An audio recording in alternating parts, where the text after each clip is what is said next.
Hey, how y'all doing? I appreciate you coming back to see me, you who have. I got a couple of 13-hour shifts coming up back to back, so I figure I'll crank out a couple of videos right now so I ain't got to deal with it in the next couple of days. Because I imagine I'll be tired. Beg your pardon, as I already am. Um, this video series I also wanted to serve as, a record or a testament of the first 3 years of this place. You know, this is my point of truth. So take it with a grain of salt.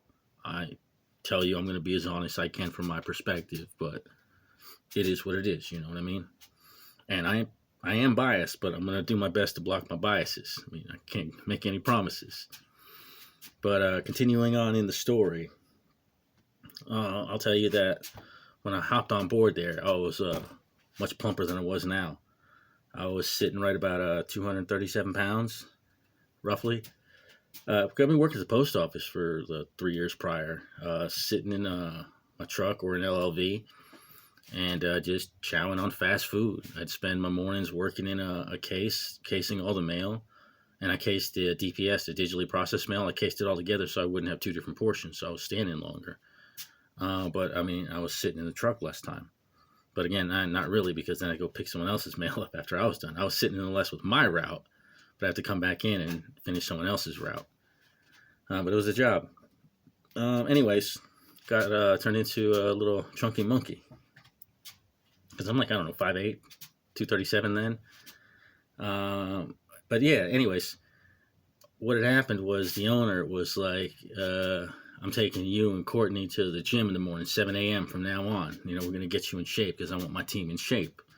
And Courtney was taller than I was, maybe 6 foot, 6'2", I don't know, somewhere around there. And I don't know, probably pushing 300 pounds, maybe a little over. I'm not 100% sure, but he was significantly more than me. Anyways, I knew it wasn't going to work for me. It's just, I know my lifestyle. I know how I am. If I need to lose weight, I could lose weight. Testament to that is, I mean, I worked there for 3 years with this amazing cafe with high calorie food. And I went from 237 to 178. I mean, I went to the gym in 2 6-month periods. I went 6 days a week, an hour and a half a day. So, I mean, like I said, when I need to do something, I know how to train.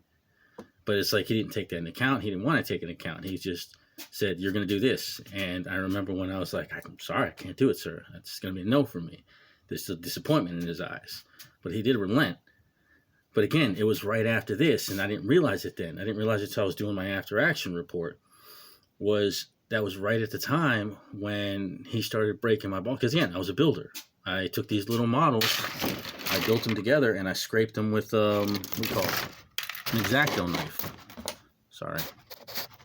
Like such. So I would sit there and scrape these little mold lines away and clean them up, and having to keep going like that. So he took a real personal irritation to it. Like, he would get mad at me because I was, but it's like, I mean, what do you want from me? And he was like, oh, use the air gun, but the airbrush didn't work. It wasn't enough PSI. And it's like, well, use a regular brush. So I'd eventually have to get around this, because that's my thing. I always find a workaround. What's the best possible way I can do? It's like Shuri and the Black Panther. You know, just because something worked, you know, doesn't mean it can't work better. So my workaround was, I had my work lamp right in front of my face. I glued some magnets to it and glued some magnets to a wide bristle, like almost dry brush.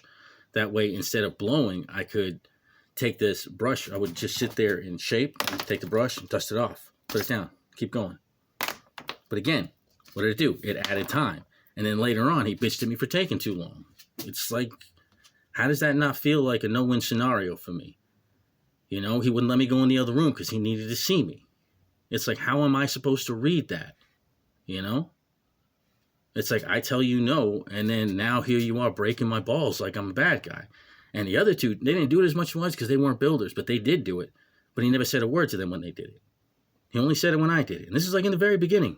You know, this is like just outside the 3 months that I started working there, or right around that time frame. But again, it's just like those little things that they didn't mean anything then, but now seeing everything that happened, it's just like, it feels like this is what happens when you tell a narcissist no. You know, they have to lash out because this was his story. I was supposed to come in there, but it's like, at the end of the day, I got it done my way. So it's like, what's the problem? You know, it's about control, and I'm going to explain it. You're going to see a lot of points of control in this story. In the first 3 months, it went by real quick. It kind of felt like a bait and switch in a sense, looking back, because the first 3 months was gravy. You know, I was just building models, having a good time. I felt like a kid in a candy store. And then after that, it started becoming a little more general contractory, because we were moving into the building of the store. So scouting locations, moving stuff around, getting stuff prepped for the move to the new place. And we scouted out several different locations to find this hobby shop. But in the meantime, we also did things for his other companies. Like, honestly, I legit worked as an employee. I mean, maybe not on paper, but yeah, in person, I worked as an employee for his rental properties.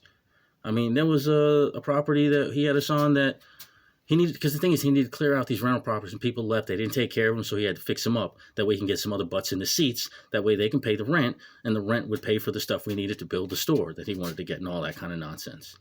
But that aside, there was a house that literally had to rake up easily, because I counted over 100 bags of these 45 black contractor bags of leaves, over 100 of them, because the people who lived there, the renters, had let the leaves just last over year and year and year, never raked anything up. So here we are out there raking these leaves.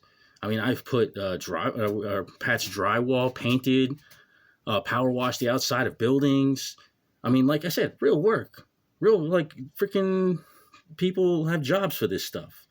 But again, we were there. It saves him money. Let's get it done. And I was down with it because I believed in the cause. I just didn't realize the cause didn't believe in me. You know, it was using me. That's why I've said it before. The difference between a sacrifice and exploitation is if the cause cares for you. The cause didn't care for me, so I was just exploited. If the cause genuinely cared about me, it's a sacrifice. There's a difference between the two. But that's where I was, man. I was still a believer, though, because it's like I wasn't seeing it then, you know? I was in love with the cause. I saw what we were doing. We're building a freaking national brand for a game store. You know, there was so much potential. There was no elephants in the room. This isn't like when you're going into most markets, you have to deal with the elephant in the room. Who are the big people in the room? Who's the big people in the room for an LSG? Think of the first word, local. Local game store. These are generally built by, just gamers, players who want to have a place to play. They're not thinking in the broad spectrum of things. They're not thinking of freaking going on the national level. They're just trying to keep their store open. But here's a cat who's like, no, we're going to go the other direction. We're going to build this beautiful place with, you know, a lot of promise and potential. And I agree with that. A whole lot of promise and potential. I mean, it's got to fight against me, but that's another story. But yeah, it was a great idea. And it's just like I said, I was in love with it. So I kept on fighting. I didn't care what happened to me. I'll take the hits. I'll take shot at it for a cause I believe in, for a commander I believed in, and I did. It's just, I don't know, things got rough. But it's kind of tough because, like I said, there's a lot of emotions that reminisce. And like even thinking of that, like going back to the beginning, it's like there were 3 of us in the beginning, minus his kid. But it's like, what did he name us? Creed and Courtney. Creed from The Office, the old guy from The Office, and Courtney from Your Highness, the dude you can drown in a puddle of water, whatever, just the nobody. It's like, that's who he chose to surround himself with mentally. It's like, he didn't see me as something that could be sharper, and that's fine. But, I mean, I honestly feel that reflects a lot more on him than me. Anyways, I'm going to cut this video out here and prep one more for the day after, and then I'll start up again the day after that. I appreciate you listening. Like I said, I don't know. I'm still trying to figure out what I'm doing here. I'm just trying to record this story, get it down, and I don't know. I'll sort it out from there. That's generally how I work. But thank you for your time. I know it's valuable. Hope I don't suck too much. Have a great day. Take care.